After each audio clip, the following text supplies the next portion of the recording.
Familiar ba tong tanong na to sa'yo? Boss, ano ba magandang books na pwede basahin ng mga newbies sa stock market? So that question is going to be answered in this video.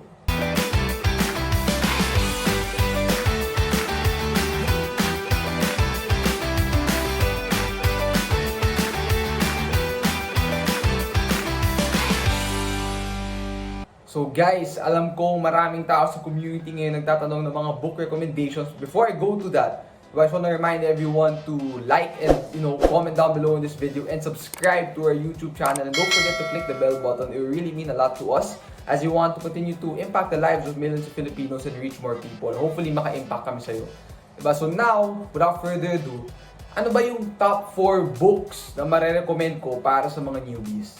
Right, so for me personally kasi, before I go to the recommendations, I wasn't really a book reader. But when I got into trading, that's when I started going all in on books. Why? Because, well, I understand there's different types of learners. Yung iba video, yung iba written content like books or articles. Yung iba naman audio podcast, right? But for me, diba, the fact na I can read, right, the insights and dissect the knowledge of some of the best traders and investors, not even of our lifetime, even even a century ago, in the form of the lessons taught by Jesse Livermore, Reminiscences of a Stock Operator, and all the old books, diba? I can learn so much. Those people had decades of experience, and I can, read all of it in 200 to 300 pages, even if hindi ako book reader dati. I just went all in on it. And ang laki ng investment na nalagay ko sa mga books. So mga newbies dyan, diba? Ang daming books na pwede, daming tatanong, diba? Ano ba ma-recommend para sa newbies? So ito yung top 4 na may recommend ko for you guys. Diba? And these are basic books. Di ba basic, but easier to understand. That's what's important when you're starting out in the market. It sounds, complicated. Stock market technical analysis. But these books really also help me understand it much better. So the first one I would recommend is The Trading Code by Json. Papapop up ko na lang dito. Wala kasi akong yung book copy mismo kasi pinahiram ko sa kaibigan ko. Right? So that was the first one I would recommend. It was written in a Philippine context. So, hindi siya Tagalog So, it teaches basic technical analysis, everything you need to know. Okay na nga yung foundation na yun Right? Para lang sa basic TA, so you can understand the theories, the concepts, and ma-practice mo na yung pag-chart. And yung ginamit na examples is Philippine stocks. The other books kasi ginagamit US stocks, commodities, and maganda to, nakaka-relate ka, parang ginagamit SM, Ayala Land, Meralco, PLDT, etc. So, it's really relatable, and honestly, it was really easy to understand for me. When I read that, nasa mga 3-4 months ako sa market, so medyo nakapag-aaral lang ng TA. But when I read it, sobrang gandang refresher din. Right? And now, the second book I would recommend is How to Make Money in Stocks by William O'Neill. Right? By the way, yung trading code, available yun sa Shopee and Lazada, I believe. So ito naman, available sa fully book, How to Make Money in Stocks by William O'Neill. So, fully book naman to. What can I say about the book? Well, it's written by one of the greatest trader/investor of our lifetime, William O'Neill.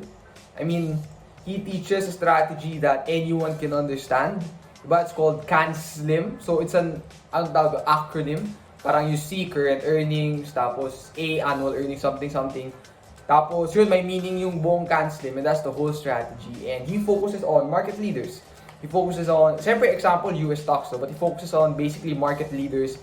What were some of the chart patterns and what were some of the volume characteristics made by some of the best, trades or best stocks that went up, not only 100% but almost 1,000+%. Right? Sobrang solid yung book na yan. Yung first 100 pages ng book, guys. Ano yan? Puro, puro charts. So yung first 100 pages, puro chart lang, parang pinapakita sa'yo, ano ba yung pattern na ginagawa ng mga leading stocks prior to the rapid advance, diba? Over a period of a couple of weeks, couple of months, couple of years.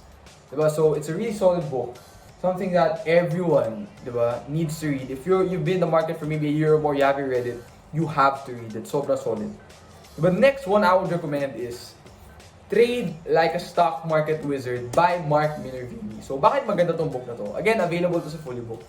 So maganda yung book na to because the way Mark Minervini writes his books is very friendly, easy to understand, easy to comprehend para sa mga newbies. And almost actually, parang quite similar yung approach ni William O'Neill. Mark Minervini doesn't use naman CAN-SLIM, but his strategy is almost the same. Focuses on mga leading stocks, market leaders, stocks making 52-week highs, all-time highs. Focusing on big picture plays rather than chupit-chupit na bounce, ganun. And for me, para sa mga newbies, yung dalawang books kasi ito, ano siya, may applicable lessons na pwede gamitin kaagad. Hindi siya yung parang sobrang complicated na ewan. And sobrang daming lessons na mapupulot. As in, sobrang dami. The books, the strategies may be similar, but the approach and the mindset coming into it, may mga nuances yan, and you can pick up a lot of things rather, in these two books, even if the strategies are kind of similar. Basta, I've read these books and the others more than once talaga, so sobrang solid. And the last book I would recommend is Market Wizards by Jack Schwager. So guys, note lang sa Market Wizards, baka malito kayo. 4, actually magiging 5 na nga eh, but ngayon yung for sale sa Philippines, well, ito, I think fully book makakabili ka. May 4 kasi. Basta ito, Market Wizards, ito yung cover niya by Jack Schwager. It's basically a transcript of a bunch of, tingnan mo gano'ng kakapal yung book na yan, no? By a bunch of interviews Jack Schwager made with some of the best traders and investors in the world. Parang tinatanong niya, ano strategy mo? How do you approach risk management? How do you approach position sizing? What do you do if you had a big loss? What do you do if you went through a losing streak? How do you manage your ego? How important is trading psychology? So tinatanong niya lahat ni Jack Schwager. Yung maganda, this first edition, itong book, parang 1990s or 1985 ginawa or something, I forgot, the interviews. Like, so can you imagine, decade, it's like 3-4 decades, tama ba? Mga 2 decades, right? 2.5 decades old na libro. O no, kung 1990, 3 decades na.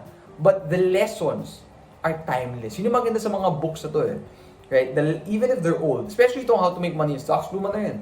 But the lessons are timeless. They're universal concepts that will apply, that have applied prior to the books, prior to when they were written, and they can still be applied today and as we move forward. Because risk management, position sizing, and everything I mentioned, proper TA, diba? It's all important. So, honestly, these 4 books, parang pwede na eh, right? Of course, there's so many other books you guys can read, but if yung mga newbies dyan, if for the next, 4 books, so try nyo, 1 book a month, right? Or even 8 months. Hindi ka reader, busy ka 8 months. Give it time. 1 book every 2 months. So, malaki ng impact nito sa magiging trading mo. So, hopefully, nasulat niyo, just rewatch this video if you have to. But those are the top 4 books I would recommend. Again, number 1, The Trading Code by Json. Number 2, How to Make Money in Stocks by William O'Neill. Number 3, Trade Like a Stock Market Wizard by Mark Minervini. And lastly, number 4, Market Wizards by Jack Schwager. So if you have any questions, just comment down below, and see you guys in the next video. Hi everyone, if you like this video, please don't forget to like and comment down below. And for more stock market and trading lessons, please don't forget to subscribe to our channel and click the bell button to receive notifications.